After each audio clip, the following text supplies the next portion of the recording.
Passion नहीं था। मैं बहुत खुशी रहा 21 साल। जो मैं घटाओ गुना भाग वही 1 से 100 तक गिनो, वो तो पहली क्लास में सीखा था मैंने, वही काम आ रहा था। 1 से 100 1 से 100 चल, 101 हो गए, निकालो एक नोट, फिर 1 से 100। कल तो कुछ काम ही नहीं था। होता है कैशियर को कोई काम, और वो भी मशीनें गिन देती हैं, वो भी सीखा हुआ काम नहीं आता, सिर्फ पड़ा पड़ा दे 100 अच्छा ठीक एक तरफ। यहाँ मेरा टैलेंट काम आ रहा था, मेरी इच्छाएं काम आ रही थी, मेरी जिद काम आ रही थी, वहाँ कोई काम नहीं।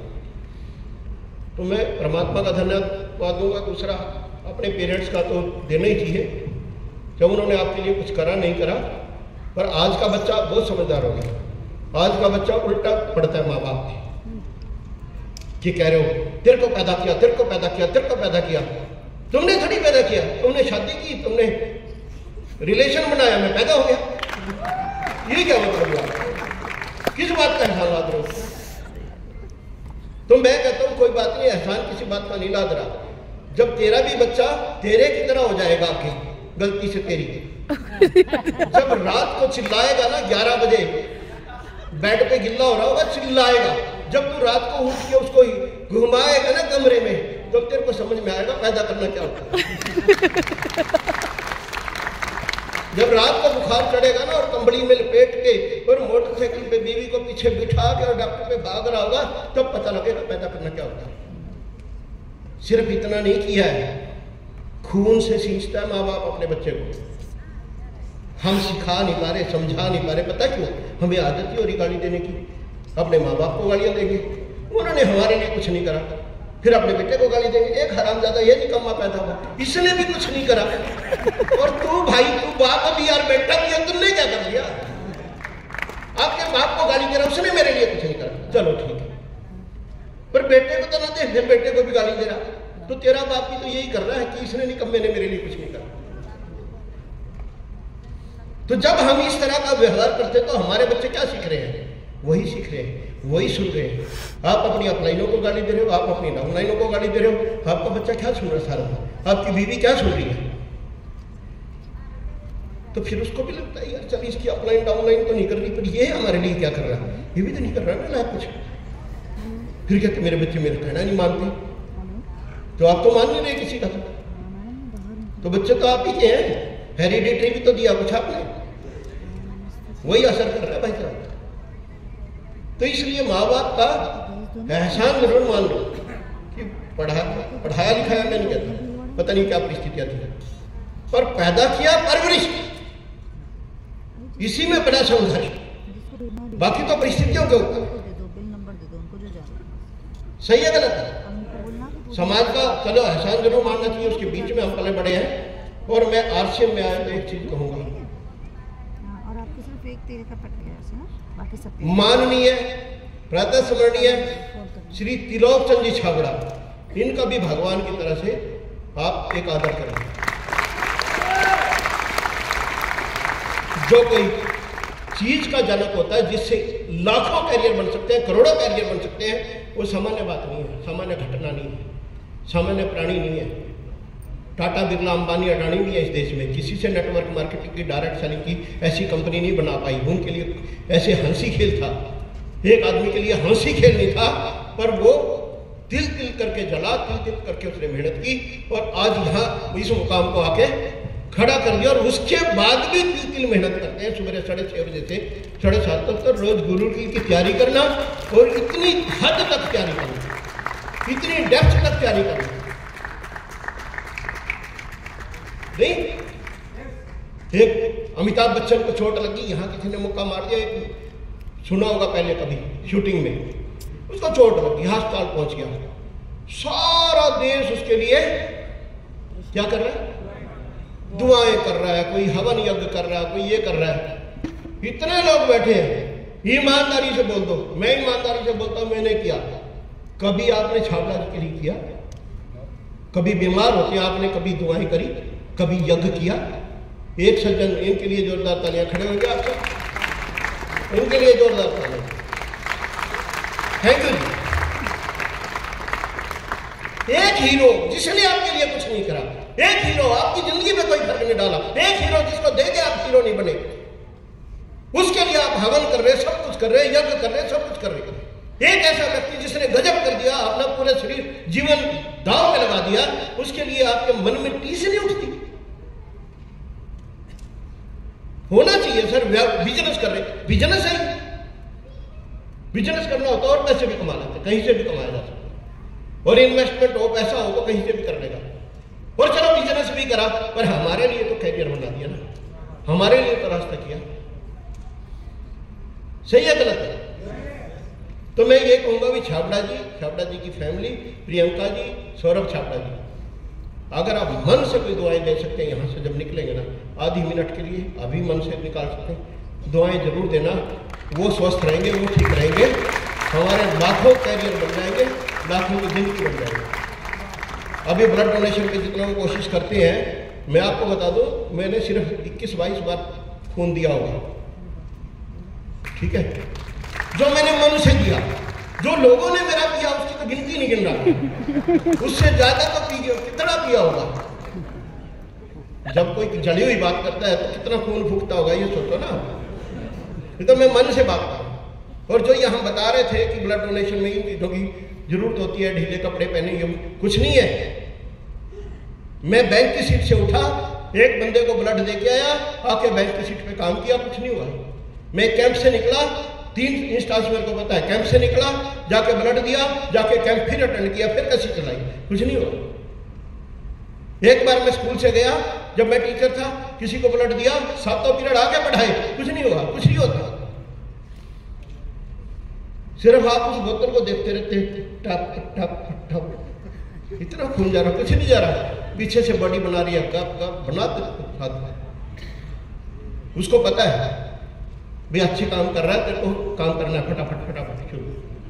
कहीं कभी मैंने नहीं देखी, मैंने ऐसे ऐसे भी लोग देखे जिन्होंने 100 बार ब्लड डोनेट कर लिया और आज भी घूमते फिरते हैं मस्ती से, बड़ी बड़ी उम्र में। तो इसलिए डरने की जरूरत नहीं है। और साइंस कहते हैं तरक्की कर ली, साइंस ने इतनी तरक्की कर ली, साइंस ने इतनी तरक्की, सबको तरक्की कर ली, खून और दूध तो बना नहीं पाई आज तक। मैं खिलाता हूँ किसी मशीन को चारा, निकाल उधर से दूध, बड़ा साइंटिस्ट बना देता है। मैं देता हूँ रोटी बढ़िया बढ़िया, कौन सी कहता चल तू मटर पनीर ले ले, नहीं शाही पनीर नहीं, चल कढ़ाई पनीर नहीं, मसाला पनीर नहीं, बटर पनीर मसाला। शैलेंद्र जी के चेहरे पे मुस्कुराहट आ गई, इतनी सुंदर सी सब्जी सुनकर ना। वो डाल दो आप, निकालो ना उस तरफ से खुद, लगाओ ना सारी साइड से, करो ना उस चीज की तैयारी। नहीं होता, आज तक नहीं हुआ, पूरे वर्ल्ड में नहीं हुआ, ना हुआ पाएगा। ये बॉडी इतनी कॉम्प्लिकेटेड बॉडी है, इसके अंदर इतना कॉम्प्लिकेटेड सिस्टम है कि उस सिस्टम को कोई कॉपी नहीं कर पाएगा। आज तक तो 8 अरब लोग हैं इस पृथ्वी पे, एक दूसरे की शक्ल नहीं बना पाया कोई एक से बड़ा चित्रकार पूरे वर्ल्ड का ले आओ, 15-20 फोटो के बाद 21वीं 22वीं डुप्लीकेट ना कर देते। 8 अरब लोग, सबकी शक्ल अलग, सबके नाक नक्शा अलग, यहाँ इतने लोग बैठे, सबकी शक्ल, हाउ इट इज पॉसिबल। तो कुछ चीजों का हमारे पास कोई हाल नहीं, तो ब्लड का भी कोई हाल नहीं है। तो इसलिए डरने की जरूरत नहीं है। अगर एक डिसीजन भाई साहब ने लिया है, छाबड़ा जी ने, उनके लिए हम इतना जरूर कर सकते हैं कि उससे ताकत मिलती है। मैं तो कहता हूं कभी ऐसा हो सके वक्त साहब, हर डिस्ट्रिक्ट में आरसीएम ब्लड बैंक कर देंगे जब रजिस्ट्रेशन हो जाए, तो ये ब्लड कैसे मिलेगा? आरसीएम ब्लड बैंक से। वैसे ही हिल जाएगी दुनिया। सामाजिक रिकॉग्निशन भी चाहिए होती है।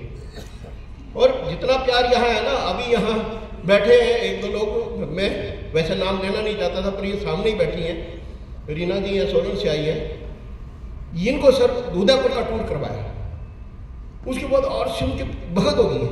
उससे पहले आरसीएम कभी करा नहीं, धक्के से ले गए, कैसे ले गए, पता नहीं इनके कोड पे ले गए कि दूसरे कोड पे ले गए, मेरे को नहीं पता। इनके फोन आए मेरे को कि मेरे को आरसीएम करना था और ये पूछना था। मैंने कहा जी आपको क्या जुनून चढ़ा आरसीएम करने का? कि सर मैं हैरान हूं, वहां 400-450 लोग 2 दिन ठहरे होटल में, कोई सेवादार नहीं, कोई सिक्योरिटी अफसर नहीं, कोई एक्स्ट्रा आदमी नहीं, कोई किसी को कुछ कह नहीं रहा, कोई किसी को कुछ बोल नहीं रहा। How it is possible? 400-450 लोग ऐसे भाई बहनों की तरह रह सकते हैं। आप जो लोग आरसीएम के सेमिनारों में आते रहे हो ना, कभी 25,000 की उस भीड़ को देखना जो एनिवर्सरी पे होती है, एक भी सेवादार नहीं होता। और मैं एक भी सत्संग में ले जाता हूं आपको, जहां 50 लोग आए वहां 10 सेवादार थे, तब भी संभल नहीं रहा। यहां 25,000 लोग हैं, एक भी सेवादार नहीं है, एक भी कहने वाला नहीं है, एक भी रोकने वाला नहीं, और एक भी दुर्घटना नहीं होती। इस संस्कार को समझ लो तो आरसीएम आधा समझ में आ जाएगा। आधा तो मैं पहले भी समझा दिया, वैसे पूरा समझा दिया मैंने, बाकी तो फोकट में है, फालतू में। आपको जितने देर खर्च करके आए हो ना, सारे कर दिए मैंने पूरे, अब एक्स्ट्रा जो भी है विजय विरोधिया जी ने, वक्त साहब ने, और मैंने कर दिया वो काम। तो दोस्तों, आरसीएम का कल्चर देखिए, आरसीएम के संस्कार देखिए। उसके बाद कुछ बोलने की जरूरत नहीं है कि नंबर ऑफ प्रोडक्ट आरसीएम में नंबर 1 पूरे वर्ल्ड में, पूरे इंडिया में, ठीक है। उसके बाद number of delivery centre 10,000 store है, 2.5 लाख डिस्ट्रिक्ट वाले, 10,000 सेंटर ही नहीं बना पाया वर्ल्ड का कोई कंसेप्ट इंडिया में। चलो जी, उसके बाद प्रोडक्ट के रेट, नहीं जी रेट कहाँ, रेट तो महंगे हैं। अच्छा क्या महंगा? हल्दी तो कितनी महंगी है जी? कितने लोगों का क्वेश्चन आता है, किसके पास आता है हल्दी आपकी महंगी है? हाथ खड़ा करेंगे? काफी लोगों का क्वेश्चन। आजकल कहां दिक्कत है सर, किसी स्टोर पे जाने की जरूरत नहीं, गूगल पे जाओ और वहां लिख दो 200 ग्राम टर्मरिक रेट, वो सारी कंपनियों के रेट दिखा देगा। अमेजन पे ये बिक्री है, और ये एमडीएच का ये रेट है, कैच का ये रेट है, टाटा का ये रेट है, फला का ये रेट है। आ जाएंगे ना, अपना रेट भी टैली कर लो, 1 सेकंड में पता लग जाएगा महंगी है कि सस्ती है। लग जाएगा नहीं लग जाएगा? चलो, इससे यकीन नहीं होता, फिर मार्केट में चले जाओ, भाई दूध चाहिए सी, 40 रुपए किलो, 60 रुपए किलो, वो 80 रुपए किलो, क्योंकि ये पीले रंग का है, वो लाल रंग का है, वो हरे रंग का है, इसलिए ये इतने रेट में फर्क है ना? हाँ यस कह, और ये तीनों व्हाइट कलर का देखने में तीनों एक जैसा है, जो बेच रहा है उसको पता पंगा क्या है। तो हल्दी पूरी दुनिया में पीली है, जो बेच रहा है उसको पता पंगा क्या है। जो 200 रुपए रेट बेच रहा है उसको भी पता क्या पंगा है, उसमें मैंने क्या क्या मिलाया जिससे रेट डाउन आया है। और यूपी में तो मेरे साथ चलो, मैं आपको 20 रुपए किलो हल्दी दिलवा दूंगा। वो चावल के आटे को पीसते हैं, पीला रंग मिलाते हैं, 10-11 रुपए पड़ती है, 20 रुपए दे देते हैं। दुकानदार आपको 250 रुपए दे देता है, आप खुश हो। दुकानदार 250 क्यों देता है? क्योंकि दुकानदार ने 20 रुपए दे दी ना, आप जूता निकाल लोगे कि 20 रुपए हल्दी होती है क्या, दे क्या रहा है, ठीक निकाल लोगे नहीं निकाल लोगे? तो उसको तो 200 रुपए देनी है। आपकी जेब कितनी कटती है आपको नहीं पता, आप खुश हो। आरसीएम के भाई साहब मेरे साथ बैठ जाना, और नहीं तो गूगल पे चेक कर लेना, 90% प्रोडक्ट के रेट मार्केट के रेट से कम है।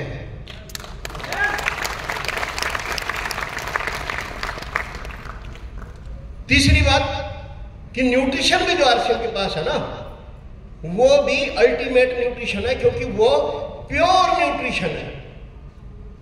एक न्यूट्रिशन होता है हर्बल न्यूट्रिशन, एक न्यूट्रिशन होता है आयुर्वेदिक न्यूट्रिशन, एक होता है प्योर न्यूट्रिशन।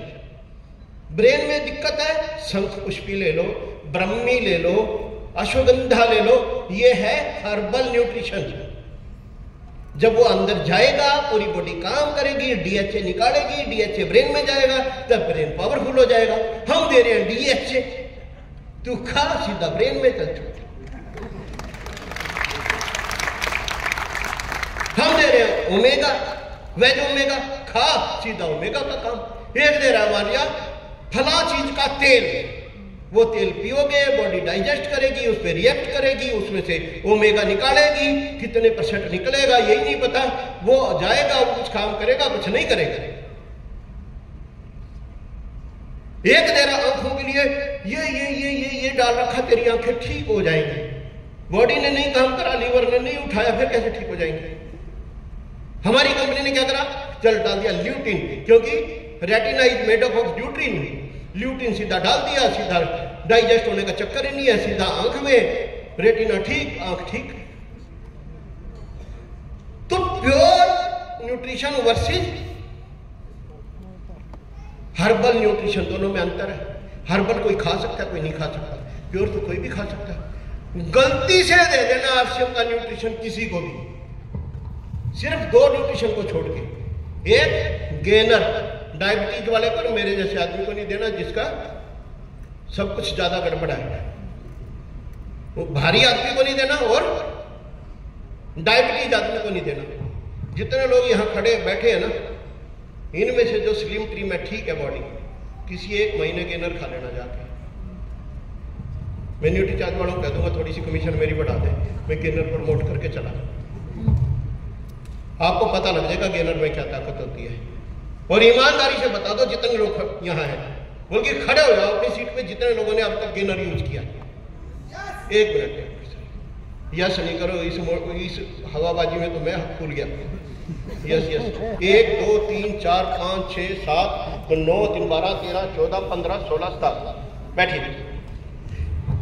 इतना गजब का प्रोडक्ट है। आपके फादर 4 पाई भी पकड़ गए हो, बुजुर्ग हो, उनको डायबिटीज ना हो, मोटापा ना हो, उनको 1 महीना खिला दो, भाई साहब उठ के दौड़ लगाने लग जाएंगे। पर सीखना ही नहीं चाहते, समझना ही नहीं चाहते, वीडियो नहीं सुनेंगे, हमारी नहीं सुनेंगे, न्यूट्री चार्ज वालों की नहीं सुनेंगे, मीटिंग करते मर गए, कहते मर गए, सुनते नहीं। फिर सिर्फ एक सुनते, वो भी सुनते नहीं, सुनाते हैं। गर्ग साहब पैसे तो नहीं आ रहे, फिर भाई साहब पैसे भी आ जाएंगे। दूसरा तरीका है, फिर मांगने ही सीख लो ढंग से मेरे से। मेरे पास आ जाना भाई साहब, जिसको मांगना सीखना है, शाम तक 1000 रुपए उनके, फालतू मेरे। मांगना सिखाऊंगा, ऐसा सिखाऊंगा कि करोड़पति हो जाऊंगा। और बच्चा भी गोद में लेकर चौराहे पे नहीं खड़ा होगा, तरीके भी दूसरे बताऊंगा, धूम में भी नहीं फिरना, वही सीख लो। वो भी नहीं सीख रहे। मैं तो यहां बोल के जा रहा हूं ना, या तो करना सीख लो या मांगना सीख लो, कमा लो आप। मैं भी करोड़पति हो जाऊंगा, उसका नेटवर्क चला देंगे मांगने का। भाई साहब तो कहते हैं भिखारी को कुछ नहीं देना, पर दिए जा रहे हो, तुम भी दिए जा रहे हो, देश में भी बढ़ रहे हैं, तो तुम भी बढ़ जाओगे, क्या दिक्कत है? तो करना सीख लो ना भाई साहब। इज्जत भी होगी, रिस्पेक्ट भी होगी, गरिमा भी होगी, मन में स्वाभिमान भी होगा, मैंने कुछ करा है। सही है गलत है? तो हमारा जो न्यूट्रिशन है, एक्स्ट्राऑर्डिनरी न्यूट्रिशन है, मल्टीविटामिन है। मैं दावा करता हूं जितने लोग यहाँ डॉक्टरी लाइन से भी हैं, मैं इस स्टेज से बोल रहा हूं, मैं पूरी स्टडी करता हूं, बायोलॉजी से बीएससी हूं, थ्रू आउट टॉपर हूं, एक एक चीज को स्टडी करता हूं। इस मल्टीविटामिन में 2 गजब की खासियत है। पहली खासियत क्या है? चलिए 13 विटामिन 13 मिनरल तो दुनिया भर के मल्टीविटामिन में है, दुनिया भर की कंपनियों में है। पर 4 एंटीऑक्सीडेंट जो डाले ना, लाइकोपिन, ल्यूटिन, बीटा कैरोटीन और ग्रीन टी, वो कोई नहीं डालता। किसी मल्टीविटामिन को उठा लेना, उसमें से 1-2 किसी में मिल भी गया ना, 3 जो एमिनो एसिड डाले हैं, L-आर्जिनाइन, L-मिथ्योनाइन, L-लाइसिन, ये कोई नहीं डालता। जाके पढ़ लेना, जिसने डाल दिया होगा ना एक, वो लिखेगा multivitamin with the blend of L arginine, 25 रुपए का कैप्सूल देगा। आप खुश हो जाओगे, कोई नई चीज डाली है। अरे हमारी छोटी सी डाल रखी है L-आर्जिनाइन, इतना। और हम इतने अच्छे हैं कि चाहे व्यू खाने पर उसको नहीं पढ़ते। आंखें तो खुल गई ना, कुछ व्यू ने खोलती, कुछ मैंने खोलती, फिर तो पढ़ लेना। सही है गलत है? पढ़ते नहीं। हमारे मल्टीविटामिन में क्या खासियत है? जितने लोग बैठे हैं, जितने लोग काम कर रहे हैं, मैं दावा करता हूं आधे लोग तो मल्टीविटामिन ही नहीं खाते, जो सारी जिंदगी चाहिए, कुछ प्रॉब्लम हो ना प्रॉब्लम हो, खा जाओ। कब तक खाना पड़ेगा? जब तक दिमाग खा रहे हो हमारा, तब तक खाना पड़ेगा। क्यों उसके बाद आरसीएम का क्यों लोगे? जब दिमाग खाना छोड़ के दूसरी कंपनी में चले गए, फिर क्यों खाओ? खाना तब भी पड़ेगा, नहीं खाओगे बीमारी ना होगे। जितना केमिकल खाने में इस टाइम है ना, क्या डाल रहे हैं? अरे हो जाता, चलो 15-20 मिनट में खाना खा लेना जल्दी थोड़ा, और रह जाए तो आप अगले सेशन में आ जाना, उस पर चक्कर में नहीं पड़ना। तो बहुत सी बातें हैं दोस्तों, मैं यहीं इस बात को छोड़ देता हूँ। थोड़ा सा काफी टाइम हो गया, पर क्योंकि मेरे को भी एक लालच रहता है कि फंस गए हो तो फंसाई दो आरसीएम से बाहर तो ना जा पाओ कम से कम। तो प्रोडक्ट गजब है, चीजें गजब है, हमारे पास हर चीज गजब है।